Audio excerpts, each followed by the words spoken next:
one thing that I want to mention, bring back to mind, because we forget about it, is that shortly before Pope Benedict resigned, of course, when he first got elected, he asked that we pray so that he would not flee from the wolves. So he asked us all to pray, and it seems like 8 years later he did flee from the wolves, or 7 years later, whatever it was. And a lot of it had to do with the fact that there was a 300-page dossier that he commissioned on the corruption within the church, especially having to deal with sodomy, homosexual activity. And a lot has come to light. That dossier sort of just disappeared. It's like it's never been acted upon. There's all this corruption that has been seeping into the church at that level of members of the hierarchy of the episcopacy, the presbyterate, not living their duty as celibates, and a lot of homosexual infiltration that has come in. You can read AA 1025. You can read some of the other accounts that are out there. We have this problem in our church.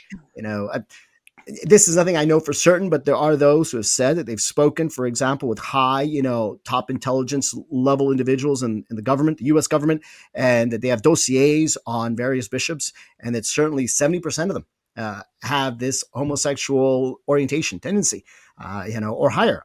I don't know those numbers, but I look around and I see that it's very, very problematic in our church. And I think this is a huge root problem that we do have to be aware of, and we have to be praying for and doing penance for, but we have to also resist it and be strongly opposed to it, because nothing changes if we don't follow God's laws as fundamental and as basic. It's just how we live our vows, our marriage vows, where we're chaste spouses, or our celibate vows when we're priests and religious. I actually wanted to add something there. When you're talking about the infiltration in the church, and we do know, Bella Dodd gave her testimony about, putting over 1,000 communist agents into the seminaries in order to work their way up. But also we have the infiltration of Freemasonry. We have, this document, the Permanent Instruction of the Alta Vendita, which was the Freemasonic plan to infiltrate the church that was published in the 1800s. It was leaked to the popes, and the popes wanted it published. But if you want to go even further back, when you're talking about homosexuality, or you're talking about, the attacks against the family, abortion, divorce, we have to go right back to the very first attack on the family, and that is contraception. Contraception, was always prohibited by the Catholic Church, artificial contraception. And we had the papal encyclical, Humanae Vitae, in 1968, Pope Paul VI encyclical, which prohibited the use of artificial contraception. And that was met with so much dissension. 1968, you're talking about the years of the sexual revolution, and all of these people are just basically attacking the Pope for this. And in Canada, I'm Canadian, the Canadian bishops put out a statement on September 27th, 1968, called the Winnipeg Statement. And they basically said that Catholics could use their own personal religious freedom of conscience when deciding whether to use contraception or not. I'm going to give you the quote from paragraph 26. They said, in accordance with the accepted principles of moral theology, if these persons have tried sincerely, but without success, to pursue a line of conduct in keeping with the given directives, they may be safely assured that whoever honestly chooses that course which seems right to him does so in good conscience. This is what they told to Catholic parents. Okay. And I remember when I was going through marriage classes, we were instructed on NFP, natural family planning, as the acceptable Catholic contraception. My girlfriend went through marriage classes 3 years later. She was told, use your conscience when it comes to contraception. This is the kind of stuff that's happening. And when you separate, this is really the key. When you separate the marital act from its logical consequences of procreation of the children, and you isolate, the sexual act just for the pleasure of the act, devoid from the consequences of having children, then anything goes. Then homosexuality can come forward, because they say, well, what's the difference, right? I mean, heterosexual couples are having relations without having the consequences of children. What's the difference for us? And that really goes to the heart. Yeah, I would. the use of contraception. If I may, a couple of things that I will sort of disagree gently with you, Monique. The Okay. first just being, I never call them the logical consequences. Rather, I prefer the more sort of Thomistic sense, is the end.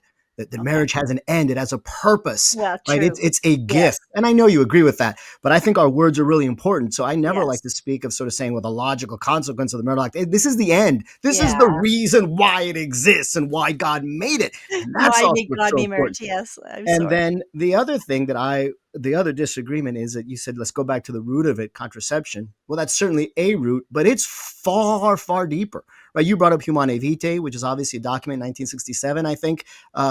Again, hopefully people who are listening won't be shocked by this or upset by this. I could give longer talks on it, but Humane Vitae itself is a weak document.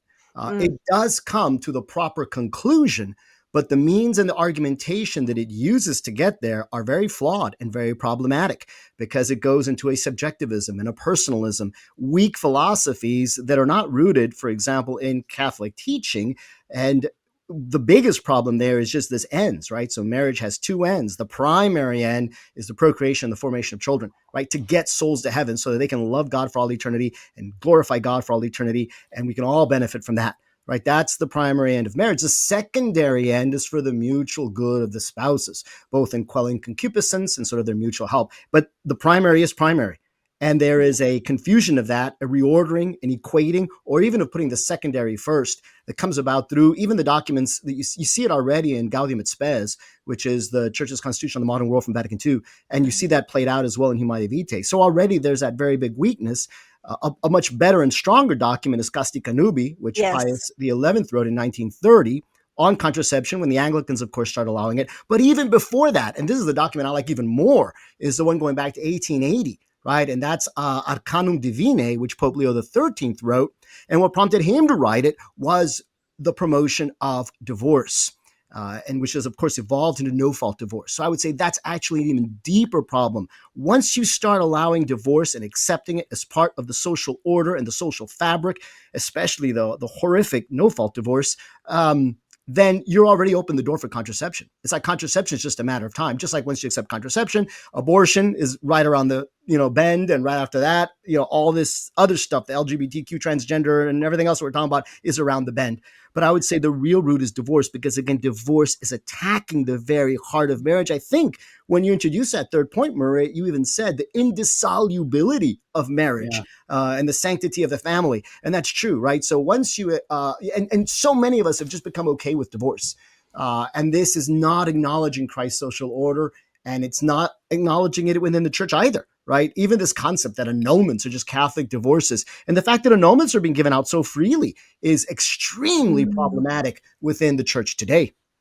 Yeah, and I think there's an important thing to focus on here, and maybe to pause before moving into the points 4, 5, and 6, that we can maybe give the listeners some context for, well, because I can imagine some might be confused of, okay, so there's some things wrong with Humanae Vitae, and you've got all this crazy stuff from the popes today.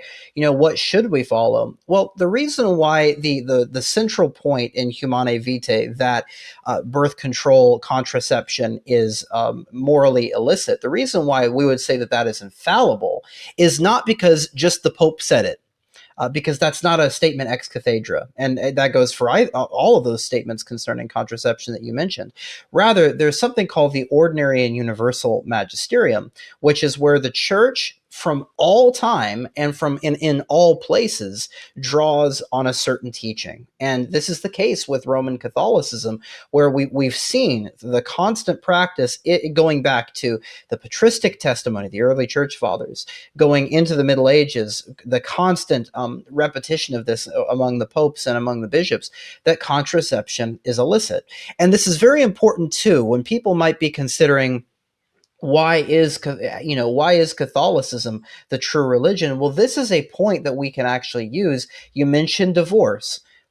if you look at every institution, even up to today, even with the sort of eclipse that we have in the church, the Catholic faith is the only one that maintains this indissolubility of marriage with this fervent and strong defense of this indissolubility. If you look in the other communions, of course, Anglicanism, the Church of England, based on divorce and remarriage with Henry VIII and his illicit acts. You see, Protestants do not defend the indissolubility of marriage today, by and large. The Eastern Orthodox even allow up to 3 divorce and remarriage. So this is something that's very important. This is something that the Catholic Church has always said. It's the foundation of the family, this indissolubility, because you are becoming one flesh with another. And it's still defended, and it's still something that we can look to in tradition. We can see this constant teaching throughout all time, and we can defend it.